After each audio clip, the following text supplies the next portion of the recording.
Hi hello പുതിയൊരു സ്റ്റോറിയിലേക്ക് എല്ലാവർക്കും സ്വാഗതം. അങ്ങനെ ബാലചന്ദ്രൻ സത്യങ്ങൾ അറിഞ്ഞെങ്കിലും വൈജയെ തൽക്കാലമായിട്ട് ആരും ബാലചന്ദ്രൻ അറിഞ്ഞെന്ന കാര്യം ഗംഗാധര മേനോനും മാലിനിയും ഒന്നും അറിയിക്കുന്നില്ല കേട്ടോ. വൈജയും അറിയുന്നില്ല ബാലചന്ദ്രനും അവൾക്ക് വിധിച്ച ശിക്ഷ.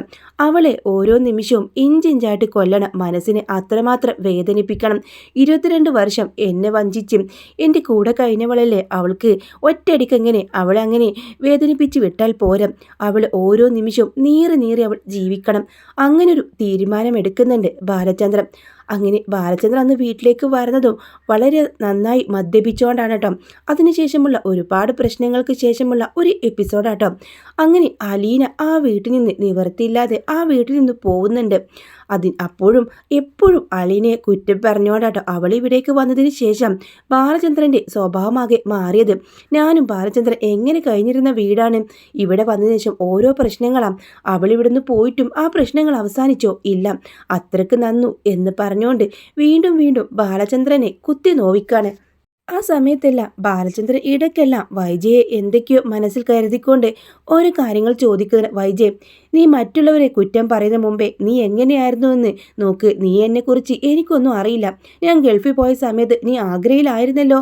ആ സമയത്ത് എന്തൊക്കെയാണ് സംഭവിച്ചെന്നും എന്താണെന്നും ഞാൻ അറിയില്ല. 3 വർഷം ഞാൻ നിന്നെ അറിയാതെ പോയ 3 വർഷങ്ങളുണ്ട്. അതിനിടയിൽ എന്താണ് സംഭവിച്ചെന്ന് അറിയില്ലല്ലോ.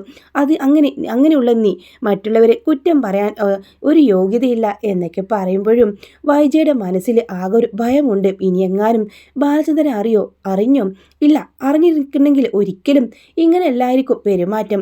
ഒരിക്കലും ആ മനുഷ്യനെ ചതിച്ചെന്ന് അറിഞ്ഞാൽ ഇങ്ങനെ ആവുമോ? പൊട്ടിത്തെറിക്കില്ലേ? പിന്നെ എല്ലാം ഉപേക്ഷിച്ച് ഒരു പോക്കായിരിക്കും എന്നെല്ലാം ചിന്തിക്കുന്നുണ്ട്. അങ്ങനെ ആണെങ്കിലോ ആ ലീനയെ ഒരുപാട് കെയർ ചെയ്യുന്നുണ്ട് കേട്ടോ ബാലചന്ദ്രൻ. അവളുടെ അച്ഛൻ ആരാണെന്ന് കണ്ടുപിടിക്കണം. അവളങ്ങനെ അനാഥയല്ല, അച്ഛനും അമ്മയുണ്ട്. പിന്നെന്തിനാ അവൾ അനാഥയായിട്ട് ജീവിക്കുന്നത്? അങ്ങനെ അടുത്ത യാത്ര ബാലചന്ദ്രൻ്റെ അവളുടെ അച്ഛൻ ആരാണെന്നും അവൾ അച്ഛനെ കരികിലേക്കാട്ടോ. ഒടുവിൽ അവിടെ ഒരു വേലക്കാരുടെ വേഷം കെട്ടി അലീന അവിടേക്ക് പോകുന്നുണ്ട്. അങ്ങനെ വീണ്ടും ഈ വൈജയന്തി അലീനയുടെ കാര്യം പറഞ്ഞുകൊണ്ട് അലീനയെ വിളിക്കുന്നുണ്ട്, അലീനയെ കാണാൻ ശ്രമിക്കുന്നുണ്ട് എന്നൊക്കെ പറഞ്ഞുകൊണ്ട് വീണ്ടും ബാലചന്ദ്രൻ അവളിങ്ങനെ കുത്തി നോവിക്കുന്നുണ്ട്. ഒടുവിൽ തന്നെ ബാലചന്ദ്രൻ ഈ മുത്തശ്ശിയുടെ അടുത്തൊക്കെ വലിയ ഇഷ്ടത്തിലായിരുന്നല്ലോ പെരുമാറുന്നത്. പിന്നെ മുത്തശ്ശിയുടെ അടുത്തേക്ക് വരാതെയായി. മുത്തശ്ശി അപ്പോൾ ചോദിക്കും, ബാലചന്ദ്രൻ, നീ ഇങ്ങനെയൊന്നും ആയിരുന്നില്ലല്ലോ, നീ എന്ത് സ്നേഹത്തോടെയാണ് ഞങ്ങളോടൊക്കെ പെരുമാറിയത്. വൈജയ്ക്ക് എല്ലാവരോടും ദേഷ്യവും കാര്യങ്ങളൊക്കെ ആണെങ്കിലും നീ അങ്ങനെ ആയിരുന്നില്ല. അവളുടെ വാശിക്കും ദേഷ്യത്തിനൊക്കെ നീ കൂട്ടു നിന്നവനാണ്. എന്നിട്ടിപ്പോൾ നിനക്കിത് എന്താ പറ്റിയത്? 22 വർഷം കഴിഞ്ഞപ്പോൾ നിനക്ക് അവളെ വേണ്ടെന്നായോ? ഓ, ഈ ഒരു വർത്തമാനം എന്തിനാ പറയുന്നത്? എല്ലാവരും അത്രയ്ക്ക് പെർഫെക്റ്റ് ഒന്നുമല്ലല്ലോ. പിന്നെ 22 വർഷം ഞാൻ അവളെ സഹിച്ചത് അവൾ എൻ്റേത് മാത്രമാണെന്ന ഒരു വിശ്വാസത്തിലാണ്. നിങ്ങളുടെ കുടുംബം എല്ലാവരും കൂടെ ചേർന്ന് എന്നെ ചതിക്കുമായിരുന്നില്ലേ എന്ന ചോദ്യം കേട്ട മുത്തശ്ശിയാകെ നെട്ടുന്നുണ്ട്. എന്താ ബാലചന്ദ്ര ഇപ്പം നീ ഇങ്ങനെയൊക്കെ പറയുന്നത്? അതിനൊക്കെ ഒരു കാരണമുണ്ട്, ഒന്ന് ആലോചിച്ച് നോക്കിയാൽ മതി. പിന്നെ വൈജയും ഞാനുള്ള ജീവിതം ഒരിക്കലും പഴയതുപോലെ ആവാൻ പോകുന്നില്ല. പഴയ ജീവിതത്തിൽ ഞാൻ ഒരുപാട് അഡ്ജസ്റ്റ് ചെയ്തിരുന്നു. വൈജ നല്ലൊരു പെണ്ണാണ്, അവൾ എൻ്റേത് മാത്രമാണെന്നൊരു വിശ്വാസം ഉണ്ടായതുകൊണ്ടാണ്. പക്ഷേ ഇപ്പം അങ്ങനെയല്ല, ആ ഒരു വിശ്വാസം എനിക്കില്ല. എന്നാലും നിങ്ങൾക്ക് 3 മക്കളുണ്ട്, അവർക്ക് വേണ്ടിയെങ്കിലും ഈ വഴക്കെല്ലാം ഒഴിവാക്കി നന്നായിട്ട് ജീവിച്ചൂടെ? അതിന് കഴിയില്ലമ്മേ, ഒരിക്കലും എനിക്ക് കഴിയില്ല എന്ന് ബാലചന്ദ്രൻ പറഞ്ഞങ്ങ് പോകുന്നുണ്ട്. അങ്ങനെ വീണ്ടും വൈജയോട് എന്തൊക്കെയോ അവൻ മനസ്സിലാക്കിയിട്ടുണ്ട്. അവൻ എന്നോട് ഇങ്ങനെയൊക്കെ പറഞ്ഞു എന്നൊക്കെ പറഞ്ഞോട് മുത്തശ്ശിയും തന്നെ വൈജയോട് പറയുമ്പോൾ, ഇല്ല, ഒരിക്കലും അങ്ങനെ മനസ്സിലാക്കിയിട്ടില്ല. അങ്ങനെ മനസ്സിലാക്കിയിട്ടുണ്ടെങ്കിൽ ഗംഗേട്ടനും ചേച്ചിയും വിളിക്കേണ്ടതല്ലേ? അവരടുത്ത് പോയിട്ടില്ലല്ലോ, പിന്നെങ്ങനെ അറിയാനാണ്? മറ്റെന്തോ വഴി അവനെന്തോ സത്യങ്ങളൊക്കെ തിരിച്ചറിഞ്ഞിട്ടുണ്ട് എന്ന് ബാലചന്ദ്രനെ കുറിച്ച് മുത്തശ്ശി പറയുന്നുണ്ട്.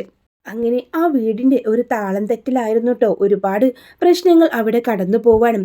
അങ്ങനെ കുറേ എപ്പിസോഡുകൾക്ക് ശേഷം വൈജയോട് ബാലചന്ദ്രൻ, താൻ എന്തിനാ എന്നിങ്ങനെ വേദനിപ്പിക്കുന്നത്? ഞാൻ എന്ത് തെറ്റ് ചെയ്തു എന്ന് ചോദിക്കുമ്പോൾ ബാലചന്ദ്രൻ പറഞ്ഞു, നീ തെറ്റ് ചെയ്തേട്ടേ ഉള്ളൂ. നീ എന്നെ ചതിച്ചില്ലേ? 22 വർഷങ്ങൾ നീ എന്നെ ചതിച്ച് എൻ്റെ കൂടെയല്ലേ ഒരു കുറ്റബോധമില്ലാതെ ജീവിച്ചത്? അന്ന് ഒരിക്കലെങ്കിലും നീ എന്നോട് മനസ്സ് തുറന്ന് സംസാരിച്ചോ? നീ നിനക്ക് ഒരു അബദ്ധം പറ്റിയെന്ന് നീ തുറന്ന് സമ്മതിച്ചോ? ഇല്ലല്ലോ. എന്തൊക്കെയാ പറയുന്നത്? എനിക്ക് അബദ്ധം പറ്റിയെന്ന്? അതെ, 22 വർഷം മുമ്പേ നീ ഒരു പെൺകുഞ്ഞിനെ പ്രസവിച്ചില്ലേ? എന്നിട്ട് നീ ഒന്നും അറിയാത്തവളെ പോലെ എൻ്റെ കൂടെ വന്ന് ജീവിച്ചു. 3 മക്കളെയും പ്രസവിച്ചു. നിനക്ക് എങ്ങനെ തോന്നിയടി ഈ ബാലചന്ദ്രനെ ചതിക്കാന്? വിവാഹത്തിന് മുമ്പേ നിനക്ക് തുറന്ന് പറയാമായിരുന്നു. എന്നാലും ഞാൻ നിന്നെ സ്വീകരിക്കുമായിരുന്നു. എന്നാലും വിവാഹം കഴിഞ്ഞ രാത്രിയോ നിനക്ക് പറയാമായിരുന്നു. നിനക്ക് ഒരുപാട് സാഹചര്യം ഉണ്ടായിട്ടും ചാൻസ് ഉണ്ടായിട്ടും നീ അങ്ങനെ പറഞ്ഞോ? ഇല്ലല്ലോ. അപ്പോൾ നീയും നിന്റെ വീട്ടുകാരും കൂടെ ചേർന്ന് ഈ ബാലചന്ദ്രനെ കോമാളിയാക്കായിരുന്നില്ലേ? അതിനുള്ള പ്രതിഷേധമാണ് ഇതുവരെ നീ കണ്ടത്. നീ ഇഞ്ചിഞ്ചായിട്ട് മരിക്കണമായിരുന്നു. ഒറ്റയടിക്ക് നീ ഞാൻ അറിഞ്ഞ കാര്യം പറഞ്ഞെങ്കിൽ നീ ഒരിക്കലും അത് വേദനിക്കില്ല. കാരണം അന്ന് രാത്രി ഞാൻ പോയത് നിന്റെ ഏട്ടനെ കാണാനാ. സത്യം മനസ്സിലാക്കിയിരുന്നു. നിന്റെ മകൾ ആരാണെന്നും എനിക്കറിയാം. നീ എന്താണ് കരുതിയത്? നിന്റെ മകൾ കൺമുമ്പിലുണ്ടായിട്ടും നീ തിരിച്ചറിഞ്ഞില്ലല്ലോ. അത് തന്നെയായിരുന്നു നിനക്കുള്ള എൻ്റെ ശിക്ഷ. നീ മുമ്പിലിട്ട് ആട്ടി ഓടിച്ചപ്പോഴും അവളും പറഞ്ഞില്ല നീ ആരാണെന്ന്. എന്നാൽ അവൾക്കും എനിക്കറിയാമായിരുന്നു നിന്റെ മകളാണ് അവളെന്ന കാര്യം. ഇതെല്ലാം കേട്ട് അന്തമിട്ട് നിൽക്കാട്ടോ. ആകെ ഷോക്കായിട്ട് നിൽക്കാണ്. ഇനിയും നിന്നോട് ഞാൻ പറയാൻ പോകുന്നില്ല നിന്റെ മകൾ ആരാണെന്ന്. നിന്റെ കൺമുമ്പിൽ തന്നെ അവളുണ്ട്. പക്ഷേ ഇനി ഒരിക്കലും അവളെ കാണാനോ ഒന്ന് കൈ നീട്ടി തൊടാനോ ഒരിക്കലും നിനക്ക് സാധിക്കില്ല. കാരണം അത്രത്തോളം അവൾ മനസ്സുകൊണ്ടും ദൂരം കൊണ്ട് അകന്നു പോയിരിക്കുന്നു എന്ന് പറയുമ്പം വൈജ കണ്ണീരോടെ ബാലചന്ദ്രനെ നോക്കാണ്. നീ ഇനിയും അനുഭവിക്കാൻ കിടക്കുന്നേയുള്ളൂ. ഒടുവിൽ ഞാൻ നിന്നോട് പറയാം. ഇത്രയെങ്കിലും നീ അറിയിക്കുന്നുണ്ട്. നിന്റെ മകൾ ആരാണെന്നറിയോ? നീ ആട്ടും തുപ്പും ചെയ്ത് നീ ഇവിടുന്ന് പല അവിഹിത കഥകളും മെനഞ്ഞ് നീ വെറുത്ത അവളുണ്ടല്ലോ അലീന, അവൾ നീ നൊന്ത് പ്രസവിച്ച നിന്റെ മകളാണ്. 22 വർഷങ്ങൾക്ക് ശേഷം മുമ്പ് നീ പ്രസവിച്ച നിന്റെ മകളാണ് അവളെന്ന് പറയുമ്പോൾ ആകെ നെട്ടലോടുകൂടെ പൊട്ടിക്കറന്ന് നിൽക്കാണ്. ഇനി നിന്നെ എനിക്ക് വേണ്ട. നീ ഒരു ഉഴപ്പ് ബണ്ടമാണ്. അതറിഞ്ഞതിന് ശേഷം ബാലചന്ദ്രൻ നിന്റെ അടുത്തു പോലും കിടന്നില്ല. ബെഡ്റൂമിൽ പോലും ഞാൻ നിന്നെ മാറ്റി നിർത്തിയതിന് കാരണം ഇതാണടി. നീ എന്താണ്ടി കരുതിയത്? കാലാകാലം ബാലചന്ദ്രനെ വിഡ്ഢിയാക്കാമെന്നോ? സത്യങ്ങളെല്ലാം അറിഞ്ഞും നെഞ്ചുപൊട്ടി കരയുന്നുണ്ട് അലീനയോട് ചെയ്ത കാര്യങ്ങളോർത്ത് ഇപ്പുറത്ത്. എന്നാൽ ബാലചന്ദ്രൻ തന്നോട് പെരുമാറിയും ബാലചന്ദ്രനുമായിട്ടുള്ള ആ ഒരു കുടുംബജീവിതം അവസാനിപ്പിച്ചതോർത്ത് വല്ലാതെ വേദനയാട്ടോ. അങ്ങനെ ബാലചന്ദ്രൻ പറഞ്ഞാണ് പോയതും ഇങ്ങനെ വൈജയന്തി ഇങ്ങനെ തറയിലിരുന്നിട്ട് പൊട്ടിക്കരയുന്നുണ്ട്. തൻ്റെ മകൾ എൻ്റെ കൺമുമ്പിൽ ഉണ്ടായിട്ട് പോലും ഞാൻ തിരിച്ചറിഞ്ഞില്ലല്ലോ എന്നായിരുന്നു അവളുടെ വേദന. അങ്ങനെ അലീനയോട് അവൾ പെരുമാറിയ കാര്യങ്ങളെല്ലാം മനസ്സിലോട്ട് വരുന്നുണ്ട്. അങ്ങനെ വൈജയ്ക്കാണെങ്കിലും തൻ്റെ സ്വയം നിയന്ത്രണം വിട്ട പോലെ തോന്നാണ്. അവൾ ഇങ്ങനെ ഒരു ഭ്രാന്തിയെ പോലെ പൊട്ടിക്കരയോ അലറി വിളിക്കുകയും ചെയ്യുന്നുണ്ട്. ഒടുവിൽ ഇനി ഇല്ല, എനിക്ക് ജീവിക്കാൻ യാതൊരു അർഹതയില്ല. ഇനി മരിക്കണം. എൻ്റെ മകൾ അലീന, അവളോട് ഞാൻ എന്തുമാത്രം ക്രൂരമായി പെരുമാറി. അവൾ മാപ്പർഹിക്കുന്ന തെറ്റല്ല ഞാൻ ചെയ്തത്. ബാലചന്ദ്രനെ ചതിച്ചു. ഒരിക്കൽ പോലും ഞാൻ അദ്ദേഹത്തോട് തുറന്നു പറയാത്തതിന് കാരണം ആ സ്നേഹം എനിക്ക് നഷ്ടപ്പെടുമെന്ന് ഭയന്നാണ്. എപ്പോഴും ഞാൻ ബാലചന്ദ്രനെ സ്നേഹിച്ചിരുന്നു. വിവാഹത്തിന് മുമ്പേ അങ്ങനൊരു അബദ്ധം പറ്റി. ആ ലാലിച്ചൻ എന്നെ ചതിച്ചതായിരുന്നു. അത് മനസ്സിലാക്കാൻ ഞാൻ വൈകിപ്പോയി. അലീന അവൾ എൻ്റെ കുഞ്ഞാണെന്ന് പോലും ഒരു സൂചന പോലും കിട്ടിയില്ല. എല്ലാവരും കൂടെ എന്നെയാണ് ചതിച്ചത്. അവൾ മരിച്ചുപോയെന്ന് പറഞ്ഞ് അവളെ ഓർഫനേജിൽ ഏൽപ്പിക്കുകയായിരുന്ന കാര്യം വൈജയ്ക്ക് മനസ്സിലാകുന്നുണ്ട്. വൈജ മരിക്കുന്നതിന് മുമ്പേ ഒരു സത്യം അറിയണം. ആദ്യം ഗംഗാധരനെ വിളിക്കുന്നുണ്ട്. ഗംഗാധരനോട് ചോദിക്കുന്നുണ്ട്. എല്ലാം അറിഞ്ഞിട്ട് എല്ലാവരും കൂടെ ചേർന്നെന്നെ ചതിക്കുമായിരുന്നല്ലേ? എന്താ വൈജെ, എന്താ നീ പറയുന്നത്? അതെ ഗംഗാട്ടൻ, ബാലചന്ദ്രൻ അവിടെ വന്നു. എല്ലാ സത്യങ്ങളും അറിഞ്ഞില്ലേ? എന്നിട്ട് നിങ്ങളെല്ലാവരും കൂടെ എന്നിൽ നിന്ന് മറച്ചു വെച്ചു. ഭഗിനെ, വേറൊരു കാര്യം അതിലൊക്കെ പറഞ്ഞത്, ഞാൻ പ്രസവിച്ച കുഞ്ഞെവിടെ? അവളെ നിങ്ങൾ എന്ത് ചെയ്തു? അന്ന് എന്നോട് നിങ്ങൾ എന്താ പറഞ്ഞത്? അവൾ മരിച്ചുപോയെന്ന്. അവൾ മരിച്ചുപോയോ? 22 വർഷങ്ങൾക്ക് ശേഷം അവൾ എന്നെ തേടി വന്നു, അതും എൻ്റെ വീട്ടിൽ. നിങ്ങളന്ന് മരിച്ചു എന്ന് പറഞ്ഞ എൻ്റെ മോള ഇന്ന് എൻ്റെ വീട്ടിൽ വേലക്കാരുടെ വേഷത്തിൽ അവൾ ഇവിടേക്ക് വന്നത്. അതിൻ്റെ പിന്നിൽ എന്തൊക്കെ പ്രശ്നം ഉണ്ടായെന്ന് അറിയാമോ? അവളെ ഞാൻ എന്തൊക്കെ പറഞ്ഞ് ദ്രോഹിച്ചെന്ന് അറിയാമോ? എല്ലാത്തിനും കാരണം നിങ്ങൾ ഒരാൾ മാത്രമാണെന്ന് പറഞ്ഞ് ഗംഗാധര മേനോനെ വല്ലാതെ കുറ്റപ്പെടുത്തുന്നുണ്ട്. ഇനി വൈജയെ നിങ്ങൾ കാണില്ല എന്ന് പറഞ്ഞ് ഫോൺ കട്ട് ചെയ്യാട്ടോ.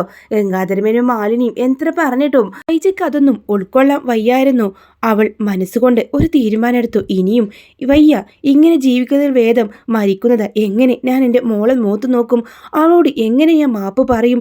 മരിക്കുന്നതിന് മുമ്പേ അവളൊന്ന് കാണണമല്ലോ എന്നൊരാഗ്രഹം ഉണ്ടെങ്കിലും വേണ്ട. വൈജ ഇനി ഈ റൂമിൽ നിന്ന് പുറത്തിറങ്ങണമെങ്കിൽ അത് തൻ്റെ ശവശരീരമായിരിക്കണമെന്ന് വൈജയ്ക്ക് നല്ല നിർബന്ധം ഉണ്ടായിരുന്നു. അങ്ങനെ വൈജ ഒരു കത്ത് എഴുതി വെക്കുന്നുണ്ട് തൻ്റെ മോൾക്ക് വേണ്ടി. പിന്നെ ബാലചന്ദ്രനോട് മാപ്പ് പറഞ്ഞുകൊണ്ട് തന്നെ 2 കത്തുകൾ എഴുതി മേശപ്പുറത്ത് വെക്കാണ്. അതിനുശേഷം അതിനുശേഷം അവളുടെ ഫാമിലി ഫോട്ടോ എടുത്ത് അതിലേക്ക് നോക്കുന്നുണ്ട്. 22 വർഷം ഒരുമിച്ച് ജീവിച്ച് വളരെ സന്തോഷകരമായ ജീവിതമായിരുന്നു ഈ വീട്ടിലെ. ഞാനാണ് എല്ലാ പ്രശ്നങ്ങളും ഉണ്ടാക്കിയത്. എന്നിട്ട് അതിൻ്റെ ഒരു ദേഷ്യവും ഒന്നും കാണിക്കാതെയാണ് ബാലചന്ദ്രൻ എന്നോട് പെരുമാറിയത്. എന്നാലോ എന്നെക്കുറിച്ച് ഈ ഒരു കാര്യം അറിഞ്ഞപ്പോഴാണ് ബാലചന്ദ്രൻ എന്നോട് മോശമായിട്ട് പെരുമാറാനും പ്രതികരിക്കാനും തുടങ്ങിയത്. ബാലചന്ദ്രനെ ആദ്യമായിട്ട് ബാലേട്ട എന്ന് വിളിച്ച് മാപ്പ് പറഞ്ഞ് എഴുതിക്കൊണ്ട് ഒരു കത്തെഴുതി വെക്കുന്നുണ്ട് വൈജയന്തി. അതിനുശേഷം അലീനയോട് എല്ലാ കാര്യങ്ങളും പറഞ്ഞുകൊണ്ട് തൻ്റെ മകളുടെ സ്നേഹം അവളെ പറഞ്ഞുകൊണ്ട് തന്നെ അവളൊരു കത്തെഴുതി വെക്കാട്ടോ അലീനയ്ക്ക്. അതിനുശേഷം ബബിതയ്ക്കും കൃഷ്ണമോൾക്കും രോഹിത്തിനും നന്നായി ജീവിക്കണമെന്നും ഒരിക്കലും ഈ അമ്മയുടെ തെറ്റ് നിങ്ങളുടെ ജീവിതത്തിൽ സംഭവിക്കാൻ പാടില്ലെന്നും എന്നും പറഞ്ഞുകൊണ്ട് ആ ഒരു പേപ്പറിൽ എഴുതി വെച്ചതിന് ശേഷം അവളാണെങ്കിലോ അകത്തേക്ക് പോവാ. കയ്യിൽ കിട്ടിയ ഒരു ബ്ലേഡ് ഉപയോഗിച്ച് കൈയിൻ്റെ നിരമ്പ് അരക്കുന്നുണ്ട്. ആ സമയം അവൾ ഇങ്ങനെ അവിടെ ഉണ്ടായിരുന്ന ബക്കറ്റിലേക്ക് ഇങ്ങനെ കൈ മുക്കി വെക്കുന്നുണ്ട് കേട്ടോ. അതിനുശേഷം അവളുടെ ബോധം അങ്ങ് മറിഞ്ഞു പോവാണ്. അങ്ങനെ ബാലചന്ദ്രനാണെങ്കിലോ വൈജയെ വിളിക്കുന്നുണ്ട്.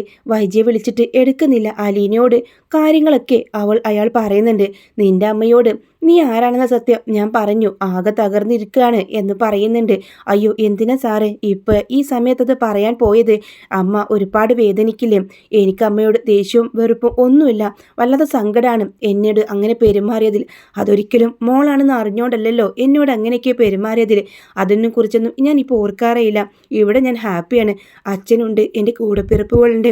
എന്നെങ്കിലും അമ്മ എന്നെ മനസ്സിലാക്കുന്ന അന്ന് അമ്മയെ ഒന്ന് കാണണമെന്നും അമ്മയുടെ അടുത്തേക്ക് പോകണമെന്നുണ്ട്. പക്ഷേ ഒരിക്കലും അമ്മ എന്നെ സ്നേഹിക്കുമെന്നും എൻ്റെ മുമ്പിൽ തോറ്റു തരുമെന്ന് എനിക്ക് തോന്നുന്നില്ല സാർ എന്നൊക്കെ പറഞ്ഞുകൊണ്ട് ബാലചന്ദ്രനോട് സംസാരിക്കുമ്പോൾ, നിന്നോട് ഞാൻ പറഞ്ഞല്ലോ എന്നെ നീ സാറേന്നോ അങ്കിളെ എന്നും വിളിക്കേണ്ടത്. നീ എന്നെ അച്ഛനെ പോലെയാണ് കണ്ടതെങ്കിൽ അച്ഛ എന്ന് വിളിക്കുക എനിക്ക് ഏറ്റവും ഇഷ്ടം. എനിക്കിപ്പോൾ 3 മക്കളല്ല 4 മക്കളെ ഉണ്ട്. അതിൽ എൻ്റെ മൂത്ത മകളാണ് നീയെന്ന് ബാലചന്ദ്രൻ അവളോട് പറയുമ്പോൾ, അമ്മയോട് അങ്ങനെ പറഞ്ഞെങ്കിൽ സാറൊന്ന് വീട്ടിൽ പോയി നോക്ക്, അമ്മയൊന്ന് വിളിച്ചു നോക്കി എൻ്റെ സമാധാനത്തിനെങ്കിലും വിളിക്കണം എന്ന് പറയുന്നുണ്ട്. അങ്ങനെ ബാലചന്ദ്രന് അവൾക്ക് വേണ്ടിയാട്ടോ വൈജയെ വിളിക്കുന്നത്. അങ്ങനെ വൈജയെ വിളിക്കുമ്പോൾ കോൾ ഒന്നും അറ്റൻഡ് ചെയ്യുന്നില്ല. ബാലചന്ദ്രൻ എന്തോ പന്തിക്കേട് തോന്നി വീട്ടിലേക്ക് വരുന്നുണ്ട്. അങ്ങനെ ഞാൻ വീട്ടിലേക്ക് പോവാ, ഫോൺ എടുക്കുന്നില്ല അലീന എന്ന് വിളിച്ച് പറയുന്നുണ്ട്. അലീനയും തന്നെ വീട്ടിലേക്ക് പുറപ്പെടുന്നുണ്ട് കേട്ടോ. വൈജയ്ക്ക് എന്തോ പറ്റിയെന്നൊരു അവളുടെ ഉള്ളിലുണ്ട്. അങ്ങനെ വരുന്ന സമയത്ത് ഫ്രണ്ടിലെ ഡോറെല്ലാം ഓപ്പണായി കിടക്കുന്നത് കാണുമ്പോൾ ബാലചന്ദ്രൻ, ഈ വൈജി ഇവിടെ ഇല്ലേ, കാറ് മുറ്റത്തുണ്ടല്ലോ, അവൾ എവിടെയും പോകാൻ സാധ്യതയില്ല. അങ്ങനെ റൂമിൻ്റെ വാതിൽ ലോക്കായിരിക്കും. വൈജെ വൈജി എന്ന് വിളിച്ച് തട്ടി വിളിക്കുന്നുണ്ടെങ്കിലും ആരും കതക് തുറക്കുന്നില്ല കേട്ടോ. ഒടുവിൽ ബാലചന്ദ്രൻ ഒറ്റ ചവിട്ട് കൊടുക്കാണ്. ആ ലോക്ക് പൊട്ടി താഴേക്ക് വീഴുന്നുണ്ട്. റൂമിലേക്ക് കടന്ന ബാലചന്ദ്രൻ അവിടെയൊന്നും വൈജി കാണുന്നില്ല. എന്നാൽ ബാത്റൂമിൽ നിന്ന് ഒരുപാട് വെള്ളമൊഴുകി അകത്തേക്ക് വരുന്നത് അയാൾ കാണുന്നുണ്ട്. അതിൽ ചുവപ്പ് നിറം കണ്ടതോ അയാൾ ബാത്റൂമിൻ്റെ ഡോർ തള്ളി തുറന്ന് നോക്കുമ്പോൾ ബോധരഹിതയായി കിടക്കുന്ന ബക്കറ്റിൽ ഇങ്ങനെ കൈ മുക്കി കിടക്കുന്ന വൈജയെ കാണുന്നു. വൈജെ എന്ന് പറഞ്ഞാൽ നെട്ടി ഷോക്കായിട്ട് തന്നെ അവൾ പിടിച്ച് കുലുക്കുമ്പോൾ ബോധമില്ലെന്ന് മനസ്സിലാവാണ്. പെട്ടെന്ന് തന്നെ ബാലചന്ദ്രൻ തൻ്റെ തുണിയിൽ നിന്ന് ഒരു കഷ്ണം എടുത്തുകൊണ്ട് ആ ഒരു മുറിവ് കെട്ടുന്നുണ്ട്. എന്തിനാ വൈജെ നീ ഇത്? ഞാൻ നിന്നോട് പറഞ്ഞെങ്കിലും നീ എൻ്റെ ജീവിതത്തിൽ നിന്ന് പോകണമെന്നോ നീ മരിച്ചു കാണണമെന്നോ ഞാൻ ആഗ്രഹിച്ചിട്ടില്ല. നീ ഇല്ലാത്തൊരു ലോകം ഉണ്ടേടി. കുറച്ചൊക്കെ വേദന നിനക്ക് തരണമെന്നേ ഞാൻ ആഗ്രഹിച്ചിട്ടുള്ളൂ. അതിൻ്റെ കാരണം എന്തെന്നറിയാമോ? 22 വർഷം നീ എന്നോട് തുറന്ന് പറഞ്ഞില്ലല്ലോ. നീ എന്നോട് പറഞ്ഞെങ്കിൽ ഞാൻ അത് ക്ഷമിക്കുമായിരുന്നു. എന്തിനാ വൈജി എന്ന് ചോദിച്ച് അവളെങ്ങനെ നെഞ്ചോട് ചേർത്ത് വെച്ചുകൊണ്ട് പൊട്ടിക്കരയുന്നുണ്ട്. പെട്ടെന്ന് തന്നെ ആംബുലൻസ് വിളിച്ച് വരാൻ പറയുകയും ചെയ്യാണ്. അങ്ങനെ വൈജിയെ അതിൽ കിടത്തിക്കൊണ്ട് ബാലചന്ദ്രൻ കൊണ്ടുപോകുമ്പോൾ അലീനെ വിളിക്കുന്നുണ്ട്. മോളെ അവളൊരു അബദ്ധം കാണിച്ചു, അവൾ കയ്യിലെ നരമ്പ് കട്ട് ചെയ്തു. അയ്യോ അച്ഛ, അതെ ഞാൻ ഹോസ്പിറ്റലിലേക്ക് പോവാണ്, ഞാൻ അവിടെ എത്തിയിട്ട് പറയാം എന്ന് പറഞ്ഞുകൊണ്ട് തന്നെ ഫോൺ കട്ട് ചെയ്യുന്നുണ്ട്. പിന്നെ അലീനയ്ക്കുണ്ടോ അവിടെ നിൽക്കാൻ ഒരു നിവർത്തിയില്ലാട്ടോ. അങ്ങനെ അലീന ബാലചന്ദ്രനെ വിളിച്ച് ഏത് ഹോസ്പിറ്റലാണെന്നൊക്കെ അറിഞ്ഞതിന് ശേഷം അവിടേക്ക് വരുന്നുണ്ട്. അങ്ങനെ ഡോക്ടർമാർ പറയുന്നുണ്ട്, ഇനിയിപ്പോൾ നല്ല ബ്ലഡ് പോയിട്ടുണ്ട്, അതുകൊണ്ട് ആളുടെ അതേ മാച്ചാവുന്ന ബ്ലഡ് വേണം. പിന്നെ അതുമെല്ലാം ഞങ്ങൾക്കത് ഉറപ്പ് പറയാനൊന്നും പറ്റില്ല. ചിലപ്പോൾ ഒരു പക്ഷേ ബെഡിൽ നിന്ന് എണീക്കാൻ പറ്റില്ല. വൈജയന്തിക്ക് എന്തെങ്കിലുമൊക്കെ പ്രശ്നം വരും. കാരണം അതിൻ്റെ കയ്യിൽ നരമ്പ് മുറിച്ചതാണല്ലോ, അത് കട്ട് നന്നായിട്ട് തന്നെ ഒരു ബ്ലഡ് പോയതുകൊണ്ട് തന്നെ ചിലപ്പോൾ ജീവിതത്തിലേക്ക് തിരികെ വന്നാലും പല ആരോഗ്യമായിട്ടുള്ള പ്രശ്നങ്ങളുണ്ടാവുമെന്ന് ഡോക്ടർ പറയുന്നുണ്ട്. അങ്ങനെ എന്തായാലും വേണ്ടില്ല, എൻ്റെ വൈദ്യ ജീവനോടെ വേണം, അതാ എനിക്ക് വേണ്ടത് എന്ന് പറയണം.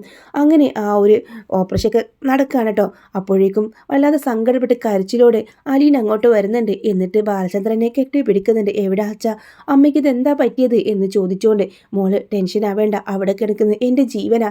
ബാലചന്ദ്രൻ അങ്ങനെയൊക്കെ അവളുടെ അടുത്ത് പെരുമാറിയെങ്കിലും അവൾക്കൊരു തെറ്റ് സംഭവിച്ചെന്ന് അറിഞ്ഞപ്പോൾ എനിക്ക് സഹിച്ചില്ല. അതിൻ്റെ ഒരു ഇതായിരുന്നു ഞാൻ കാണിച്ചതൊക്കെ. എനിക്ക് അവളില്ലാതെ എനിക്ക് പറ്റില്ല. അവൾക്ക് എന്തെങ്കിലും സംഭവിച്ചാൽ ഈ ബാലചന്ദ്രനും ഈ ഭൂമിയിൽ ഉണ്ടാവില്ല എന്ന് പറയുമ്പോഴും ഇങ്ങനെ അലീന ഇങ്ങനെ വാ പൊത്തിപ്പിടിച്ച് കരയാണ്. അങ്ങനെ കുറേ മണിക്കൂറുകൾക്ക് ശേഷം വൈജ കണ്ണ് തുറക്കുന്നുണ്ട്. അങ്ങനെ കണ്ണ് തുറക്കുമ്പോൾ തന്നെ ഞാൻ എവിടെയാണെന്ന് ഡോക്ടറെ എന്ന് ചോദിക്കുമ്പോൾ, നീ എന്ത് അബദ്ധം കാണിച്ചത്? കയ്യിലെ നരമ്പ് കട്ട് ചെയ്ത് ആത്മഹത്യക്ക് ശ്രമിച്ചതല്ലോ, എന്താ പറ്റിയത്? ജീവിതം ഇങ്ങനെ മടുക്കാൻ മാത്രം എന്താ കുട്ടി ഉണ്ടായതെന്ന് ആ ഡോക്ടർ ചോദിക്കുമ്പോൾ വൈജ, എനിക്ക് ജീവിക്കാൻ യാതൊരു ആറായില്ല ഡോക്ടറെ. ഞാൻ എൻ്റെ മോളെയും എൻ്റെ ഭർത്താവിനെയും ഒരുമിച്ച് ചതിച്ചു എന്നൊക്കെ പറയുന്നുണ്ട്. അപ്പോൾ അവിടേക്ക് ബാലചന്ദ്രൻ വരുന്നുണ്ട്. എന്നിട്ട് വൈജയെ മുഖത്തേക്ക് നോക്കുക. വൈജയെ, നീ അങ്ങനെ ആത്മഹത്യ ചെയ്യാൻ മാത്രം ഞാൻ എന്താ നിന്നോട് പറഞ്ഞത്? നീ ഇല്ലാത്തൊരു ജീവിതം ഈ ബാലചന്ദ്രനുണ്ടെന്ന് നീ കരുതിയോ? നീ എൻ്റെ ജീവനാണ്. നീ ഒരിക്കലും അത് മനസ്സിലാക്കിയിട്ടില്ല. നീ എന്നെ ചതിച്ചതിൻ്റെ ഒരു ദേഷ്യവും വിഷമം കൊണ്ടാ ഞാൻ നിന്നോട് അങ്ങനെയൊക്കെ പെരുമാറിയതും പറഞ്ഞതും. പക്ഷെ ഒരിക്കലെങ്കിലും നീ എന്നോട് കുറ്റസമ്മതം നടത്തിയെങ്കിൽ ഞാൻ നിന്നോട് ഇങ്ങനെയൊന്നും പെരുമാറില്ലായിരുന്നു. ഈ ബാലചന്ദ്രൻ അത് മാത്രം മതിയായിരുന്നു. ഇതുവരെ ഞാൻ നിന്റെ ഇഷ്ടത്തിനല്ല ജീവിച്ചത്. ഒരിക്കലും ബാലചന്ദ്രൻ്റെ ഇഷ്ടം നോക്കി ഞാൻ ജീവിച്ചിട്ടില്ലല്ലോ എന്ന് പറയുമ്പോൾ ഒന്നും പറയാതെ വാ പൊത്തി പൊടിച്ച് കരയാട്ടോ ബാലേട്ട. എനിക്കൊരിക്കലും ജീവിക്കാൻ യാതൊരു അർഹതയില്ല. ഞാൻ ഒരിക്കലും ജീവിക്കേണ്ടവളല്ല. ബാലചന്ദ്രനെ പോലെ നല്ല മനസ്സുള്ള ഒരാൾക്കൊപ്പം ജീവിക്കേണ്ടവളല്ല ഈ വൈജ. അത് നീ പറയുന്നില്ലേ? പിന്നെ ഒരാൾ കൂടെ നിന്നെ കാണാൻ വന്നിട്ടുണ്ട്. അപ്പോൾ ആരായെന്ന അർത്ഥത്തിൽ ഇങ്ങനെ വൈജ ഇങ്ങനെ ബാലചന്ദ്രൻ്റെ മുഖത്തേക്ക് നോക്കുക. അപ്പോൾ അവിടേക്ക് അലീന കയറി വരുന്നുണ്ട് കേട്ടോ. അലീനെ കണ്ടതും വൈജയ്ക്ക് അങ്ങ് നിയന്ത്രണം വിട്ടുപോകുന്നുണ്ട്. അങ്ങനെ വൈജയുടെ കൈ പിടിച്ച്, അമ്മ കരയണ്ട, എനിക്കറിയാമായിരുന്നു എൻ്റെ അമ്മ അവിടെയാണെന്ന്. എന്നാലും കുത്തി നോവിക്കുമ്പോൾ പലപ്പോഴും എൻ്റെ സംസാരം അതിൽ കടന്നിട്ടുണ്ടെന്ന് എനിക്കറിയാം. അതെല്ലാം എന്നെ വേദനിപ്പിക്കുമ്പോൾ പറഞ്ഞതാണ് ഞാൻ. എന്നെ വളരെ മോശമായിട്ട് അമ്മ ചിത്രീകരിച്ചപ്പോൾ ഇനി ഒന്നുമില്ല, കഴിഞ്ഞതെല്ലാം മറക്കാം. അച്ഛനും ഈ മോളും ഒക്കെ തന്നെ അമ്മയുടെ കൂടെ ഉണ്ടെന്ന് പറഞ്ഞ് ആ നെറ്റിയിൽ ഇങ്ങനെ തഴുകിക്കൊണ്ട് ആ ഒരു നെറ്റിയിൽ ഉമ്മ വെക്കുന്നുണ്ട് കേട്ടോ. എന്നാലും വൈജയുടെ മനസ്സ് ശാന്തമാവുന്നില്ല. അവൾ ചെയ്തതോർത്ത് അവൾക്ക് വല്ലാതെ കുറ്റബോധാട്ടോ. അപ്പോഴേക്കും ഡോക്ടർ വന്ന് പറയുന്നുണ്ട്, വൈജയ്ക്ക് പ്രശ്നങ്ങളൊന്നുമില്ല, സംസാരിക്കാനൊന്നും കുഴപ്പമില്ല. വൈജ ഒന്ന് നടന്നിരുന്നെങ്കിലും നമുക്ക് അറിയാമായിരുന്നു മറ്റെന്തെങ്കിലും ആരോഗ്യ പ്രശ്നങ്ങളുണ്ടോ എന്ന്. അങ്ങനെ വൈജ മെല്ലെ അവിടെ നിന്ന് ഇറങ്ങി മെല്ലെ നടക്കുന്നുണ്ട്. അപ്പോൾ ആ വൈജയ്ക്ക് യാതൊരു പ്രശ്നമില്ലെന്നോ പൂർണ്ണമായിട്ട് ആരോഗ്യവതിയാണെന്നും ഇനി ഇങ്ങനൊരു അബദ്ധം ചെയ്യരുതെന്നൊക്കെ ഡോക്ടർ പറയുന്നുണ്ട്. അങ്ങനെ അലീനയും അവരെ കൂടെ വീട്ടിലേക്ക് പോകുന്നുണ്ട്. അങ്ങനെ കുറച്ച് ദിവസം അമ്മയും മോളും അച്ഛനൊക്കെ ആയിട്ട് നല്ല അടിപൊളിയായിട്ടുള്ള ഒരു എപ്പിസോഡാട്ടോ. അമ്മ അവളുടെ അടുത്ത് തൻ്റെ ജീവിതത്തിൽ സംഭവിച്ചിട്ട എല്ലാ കാര്യങ്ങളും അമ്മ മകളോട് തുറന്ന് പറയാണ്. നിന്നെപ്പോലെ ഒരു മോള് ജീവിച്ചിരിപ്പുണ്ട കാര്യം എനിക്കറിയില്ലായിരുന്നു. എന്നെ എൻ്റെ അച്ഛനും എൻ്റെ ഏട്ടന്മാരും കൂടെ ചതിച്ചതാണ്. നീ ജീവിച്ചിരിക്കുണ്ടെന്നറിഞ്ഞാൽ ഒരിക്കലും മറ്റൊരു വിവാഹം പോലും ഞാൻ കഴിക്കില്ലായിരുന്നു. നിനക്ക് വേണ്ടിയാ ഞാൻ ജീവിക്കുന്നത്. പക്ഷേ നീ പ്രസവിച്ചുടനെ മരിച്ചുപോയെന്നും നിന്റെ മുഖമൊന്ന് കാണാൻ പോലും സമ്മതിക്കാതെ അവർ നിന്നെ ഓർഫനേജിലാക്കിയ കാര്യം എനിക്കറിയില്ലായിരുന്നു എന്ന് പറഞ്ഞ് അമ്മയും ചേർത്ത് പിടിച്ച് അലീന ആശ്വസിപ്പിക്കുന്നുണ്ട്. അതിനുശേഷം അമ്മയോട് അവൾ പറയും, അമ്മ വിഷമിക്കേണ്ട, പക്ഷെ ഒരിക്കലും അച്ഛൻ ചതിച്ചെന്ന് അമ്മ പറയരുത്. അതിൽ പിന്നിൽ വലിയൊരു കഥയുണ്ട്. അമ്മയെ ചതിക്കപ്പെട്ടതുപോലെ അച്ഛനെയും ചതിച്ചു, അതാണ് സത്യം എന്ന് പറയുമ്പോൾ ഒന്നും മനസ്സിലാവാതെ വൈജയന്തി അവളുടെ മുഖത്തേക്ക് നോക്കാണ്. അതേ അമ്മേ, അമ്മയുടെ അച്ഛൻ്റെ വിവാഹം രജിസ്റ്റർ ചെയ്യാൻ വേണ്ടിയിട്ട് അച്ഛൻ റെക്കോർഡുകൾ എടുക്കാൻ നാട്ടിലേക്ക് വന്നത് ഓർമ്മയുണ്ടോ? ആ ദിവസം അച്ഛന് വയലിൽ വെച്ച് ഒരു ആക്സിഡൻറ്റ് സംഭവിച്ചു. പിന്നെ 3 മാസത്തിന് ശേഷം അച്ഛന് ബോധം പോലും വന്നതും ആ കിടപ്പിൽ നിന്ന് എണീറ്റ് നടന്നതും ബോധം വന്ന് ആ കിടപ്പിൽ നിന്ന് എണീറ്റ് നടക്കാനായപ്പോഴേക്കും അമ്മയെക്കുറിച്ച് അന്വേഷിക്കുന്നുണ്ടായിരുന്നു. എവിടെയാണെന്ന് അറിയില്ല. അങ്ങനെ അമ്മയെക്കുറിച്ച് പലതവണ പലയിടത്തും അമ്മയുടെ വീട്ടിൻ്റെ പടിക്കലൊക്കെ വരുന്നുണ്ടായിരുന്നു. എന്നാൽ അവിടെ അമ്മയില്ലെന്ന കാര്യം മനസ്സിലായി. 1 വർഷത്തോളം തിരുവനന്തപുരത്തായിരുന്നല്ലോ അമ്മയുടെ താമസം. അത് അച്ഛന് അറിയില്ലായിരുന്നു. അങ്ങനെ വീണ്ടും അന്വേഷിച്ചു വന്നപ്പോഴാണ് അന്ന് ദിവസം അമ്മയുടെയും ബാലചന്ദ്രൻ സാറിൻ്റെയും വിവാഹമായിരുന്നു. പിന്നെ ഒന്നിനും നിൽക്കാതെ ആർക്കും ഒരു ശല്യമാവാതെ അച്ഛൻ ഒഴിഞ്ഞു മാറി നിൽക്കായിരുന്നു. അമ്മയെപ്പോലെ തന്നെ കുടുംബജീവിതത്തിൽ വലിയ തൃപ്തിയൊന്നും ഉണ്ടായിരുന്നില്ല. അങ്ങനെ മക്കളും ഭാര്യയൊക്കെ ആയിട്ട് അഡ്ജസ്റ്റ്മെൻറ്റിൽ ജീവിച്ചു പോവാണ്. ആ അച്ഛനെ ഒരിക്കലും പഴി ചാരരുത്. അച്ഛനൊരിക്കലും അമ്മയെ ചതിച്ചിട്ടില്ല.